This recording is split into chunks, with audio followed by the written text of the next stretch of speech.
56 ऐसे ऐसे लोग।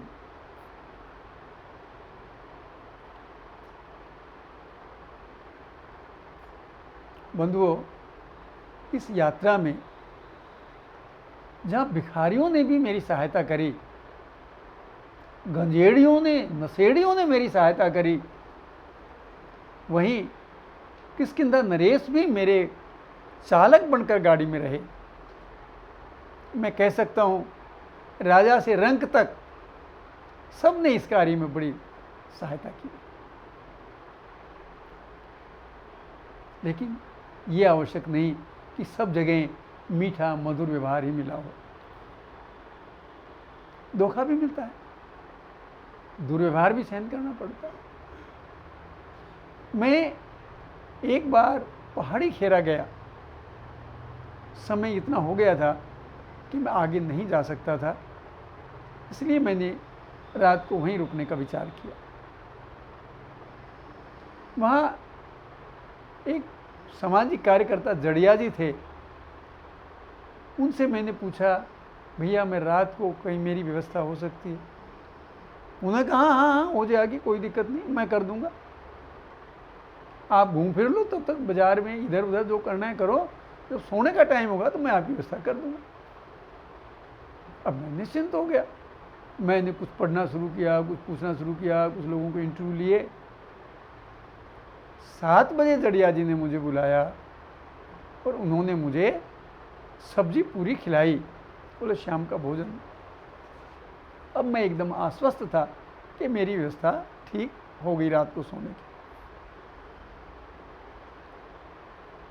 लेकिन बंधुओं, 8:30 9 बजते बजते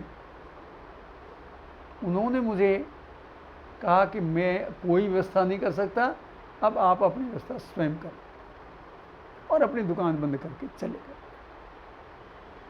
अब समस्या कि मैं अब रात को कहाँ जाऊँ। मैंने दुकानदारों से पूछा, भाई मैं कहाँ जाऊँ?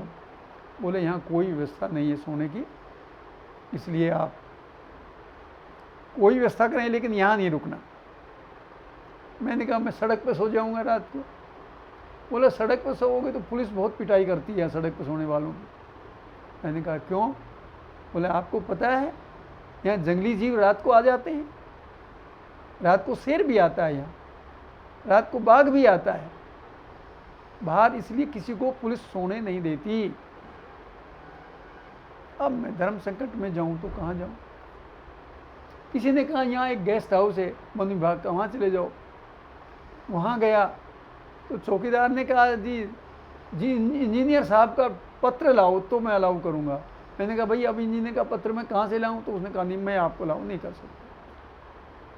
बंधु निराश होकर वहाँ से भी आ गया। पास में एक मंदिर था, उसमें एक बूढ़े से बाबा थे। मैंने कहा बाबा मैं रात को मंदिर में सो जाऊँ? बोले क्यों सो जाओ, मंदिर तुम्हारे बाप का है क्या? नहीं सो सकते। मैंने कहा आखिर नुकसान क्या है? बोले तुम्हारे जैसे लोग आके मंदिर में चोरी कर ले जाते हैं, मेरा घंटा चोरी हो गया और तुम्हारे जैसे हो सकता है तुम ही हो। अब बाबा का व्यवहार देखकर मैं और आशंकित हो गया। मैं निर्णय नहीं कर पा रहा था कि आखिर में कहाँ जाऊँ। मैंने एक घर का दरवाज़ा खटखटाया, ये कहने के लिए कि भाई किसी तरह से मुझे यहाँ सोने की व्यवस्था हो जाए। एक चारपाई बाहर खड़ी थी। मैंने कहा भैया आप लोग अनुमति दें तो मैं इस चारपाई पे सो जाऊँ क्या? मुझे चारपाई नहीं चाहिए थी, केवल उनसे बात करके ये बताना था कि मैं यहाँ सो रहा हूँ। उसने कहा चारपाई क्यों देंगे हम आपको? हम नहीं देंगे चारपाई, हमें भी चाहिए, हम कहाँ सोएंगे? हमने कहा ठीक है भैया। थोड़ी थोड़ी सर्दी जैसी हो गई थी। मैंने कहा अच्छा यूँ करो, मुझे एक गाय को भैंस को उड़ाने की जो आपकी चटाई है वो दे दीजिए, वो बिछा के सो जाऊंगा। बोले वो तुम्हें दे दे तो हमारी गाय क्या उड़ेगी? नहीं देंगे। बड़ा धर्म संकट, कहाँ जाऊं रात को। मैंने सोचा सब लोग सो जाएंगे तो मैं किसी घर के बाहर जाकर लेट जाऊंगा। छप्पर था, छप्पर थोड़ा आगे निकला होता दीवार से, नीचे चबूतरा जैसा बना था। मैं एक घर के चबूतरे के पास जाकर उस पर चुपचाप सो गया कि लोग जब तक उठेंगे उससे पहले मैं उठ जाऊंगा तो किसी को पता नहीं चलेगा कि मैं यहाँ सोया। थोड़ी देर में एक महिला आई बाहर और मुझे सोता देख के उसने शोर मचा दिया। बंधु, अब तो धर्म संकट नहीं, संकट पैदा हो गया। भीतर से 2-3 आदमी लाठी लकड़ी लेकर बाहर आए। बंधु, अगर मैं भागता तो निश्चित रूप से वो मुझे मारते। मैं वहाँ खड़ा ही रहा। उन्होंने पूछा, कौन हो, कहाँ से आए हो? मैंने कहा, भैया ऐसे ऐसे यात्री हूँ और आज मुझे कोई आश्रय नहीं मिला, इसलिए मैं यहाँ सोना चाहता हूँ। बोला, नहीं, यहाँ नहीं सोओगे। तो भैया इसमें तुम्हारा नुकसान क्या? बोला, जाते हो तो मारू, टांगों तोड़ दूँ टांगे तुम्हारी। भैया उन्होंने मुझे बुरी तरह धमका के वहाँ से भी भगा दिया। अब मैं कहाँ जाऊँ? हुआ ये कि बस स्टैंड पे एक पीपल का पेड़ है और नीचे एक चबूतरा है। मैं चुपचाप सोचा कि चबूतरे पे जाके मैं लेट जाऊँ, लेकिन वहाँ भी एक संकट हुआ। उस चबूतरे पे कुत्ते बैठे थे बहुत सारे। जब मैं उनके पास गया तो सारे कुत्ते भों भों भों भों करके मेरे पीछे लगे। अब मेरे हाथ में तो कुछ था नहीं। मैं पुचकार के उन कुत्तों को शांत करता रहा, लेकिन कुत्तों के भौंकने से वो मंदिर का बाबा जग गया। वो आया और बोला, तुम यहाँ कैसे हो? मैं कहा, भाई ये मंदिर तो आपका मंदिर नहीं है, ये तो बस स्टैंड का है, सार्वजनिक है, मैं इस पर सो रहा हूँ। बोला, नहीं सो सकते यहाँ, पता नहीं किसका ताला तोड़ लोगे। मैंने कहा, किसी का ताला नहीं तोड़ता मैं यहीं सोऊंगा। बाबा से मेरी कहा सुनी होगी। बाबा लाठी भी लेके आया, लेकिन मुझे उसकी लाठी का डर नहीं था, बूढ़ा सा था। जब बाबा ने देखा कि किसी तरह भी यहाँ से जाने को तैयार नहीं है, तो बाबा चुपचाप पुलिस में पहुँच गए। थोड़ी देर में डंडा लेके 2 पुलिस वाले आ गए। बंधु, बाबा के व्यवहार से मैं आशंकित तो था कि क्या करेगा।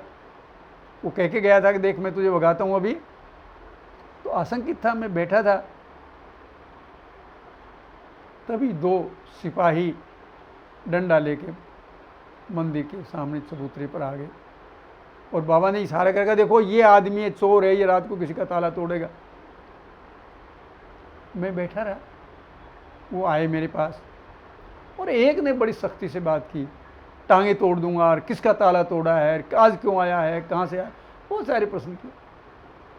मैंने उसे बताया कि भाई मैं शोधार्थी हूँ, भगवान राम की यात्रा स्थलों पर जाता हूँ, मुझे बृहस्पति कुंड जाना था लेकिन अब रास्ता नहीं था, इसलिए मैं यहाँ हूँ, तो रुकने की व्यवस्था नहीं, इसलिए मैं यहाँ सो रहा हूँ।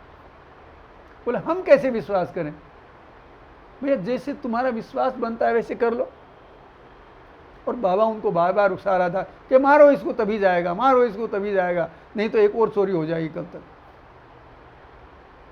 जब मामला किसी तरह भी नहीं सुलझा और एक पुलिस वाला बहुत सख्ती से बात कर रहा था, तब मैंने उस पुलिस वाले को सुझाव दिया, भैया एक काम करो, आप मुझे हवालात में बंद कर दो।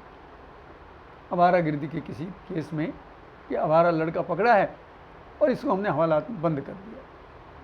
उसका लाभ ये होगा कि मुझे रात को छत मिल जाएगी और आपको जो संदेह है कि मैं किसी का ताला तोड़ लूँगा, मंदिर का घंटा उठा ले जाऊँगा, ये दूर हो जाएगा। आप मुझे ताले में बंद कर दोगे, सुबह निकाल दोगे तो फिर डर खत्म हो जाएगा। भैया भगवान कभी कभी कैसी मदद करते हैं। उस दूसरे सिपाही जो चुप खड़ा था, उसकी समझ में बात आ गई। वो बोला, तुम हवालात में जाने को तैयार हो? मैंने कहा मैं तैयार हूँ। उसने कहा ठीक है। उसने बाबा से पूछा, बाबा तुम कैसे कह सकते हो कि चोर है? बोले, चोर ऐसे ही होते हैं। बोले, इसके माथे पे लिखा है कि चोर है। ये कह रहा है मुझे हवालात में बंद कर दो, इससे बड़ा प्रमाण और क्या चाहिए? और उसने जोर से कहा, बाबा ये चबूतरा सार्वजनिक है, ये तुम्हारे बाप का नहीं है, अपने मंदिर में सीमित रहो, और तुम्हारा घंटा चोरी होता है तो उसकी रक्षा करो, आने जाने वाले यात्रियों को परेशान मत करो। बंधुओं, वो पुलिस वाले मुझे थोड़ी दूर ले गए थे, तो वो मुझे कह के चले गए, देखो डांट के देखो, अगर कुछ किया तो तुम्हारे टांगे तोड़ दूंगा, ये ऐसा करके मुझे धमका के वो चले गए। लेकिन कहा तुम चबूतरे पे सो सकते हो। और मैंने कहा बाबा, बोले बाबा आप आए तो धमका देना। तो देखिए संयोग देखिए, जब मैं दोबारा चबूतरे पे पहुंचा तो सारे कुत्ते छोटे बड़े, मेरे ख्याल 15-20 कुत्ते होंगे वहाँ, सारे भौं भौं चें चें पे पे करते मेरे पीछे लग गए। अब बाबा देख तो रहा है कि दोबारा आ गया, लेकिन बाबा आया नहीं दोबारा। मैंने उन कुत्तों से कुछ नहीं कहा, केवल पुचकारता रहा। और मैंने पेड़ के नीचे, पीपल के नीचे अपनी लुंगी बिछाई और मैं लेट गया। और बंधु थोड़ी देर में कुत्ते भी चें चें पे पे करके चुप हो गए। और मुझे उन कुत्तों का बड़ा सहारा मिला। मुझे ये आश्रय मिला कि रात को अगर कोई जंगली पशु आएगा तो ये कुत्ते मुझे सावधान कर देंगे। थोड़ी देर में वो छोटे छोटे 2-3 पिल्ले पूंछ हिला हिला के मेरे पास आकर मेरी लुंगी पर बैठ गए। मैंने भी उनको नहीं हटाया। अरे फिर क्या था, फिर तो सारे कुत्ते मुझे चारों तरफ से घेर के सो गए। किसी ने मुंह मेरे ऊपर रखा, किसी ने पूंछ मेरे ऊपर रखी, और कोई पैर रख रहा है। और मैं उन कुत्तों में उनके ही परिवार का एक सदस्य होकर बंधुओं में वहाँ सोता रहा। और सच पूछो तो उन कुत्तों ने मेरी रक्षा करी। रात में उठा, बाबा अपने घंटे को देख रहा था कि बच गया। मैंने बाबा से कहा बाबा मेरा ये बैग रख लो और मुझे एक बर्तन दे दो कि मैं संडास जा सकूं। बाबा ने तब तो कृपा करी, घूर कर कहा बैग इधर रख दो, इसमें कोई खतरनाक चीज़ तो नहीं है। मैंने कहा नहीं है। बाबा ने एक बोतल दी, मैं संडास गया, एक नल पर नहाया। और बंधुओं उस पीपल को, उस मंदिर को और उन कुत्तों को प्रणाम करके मैं अपनी यात्रा पर आगे निकल गया। यात्रा में ऐसे अनुभव भी आते हैं। जय सीताराम। सौरभ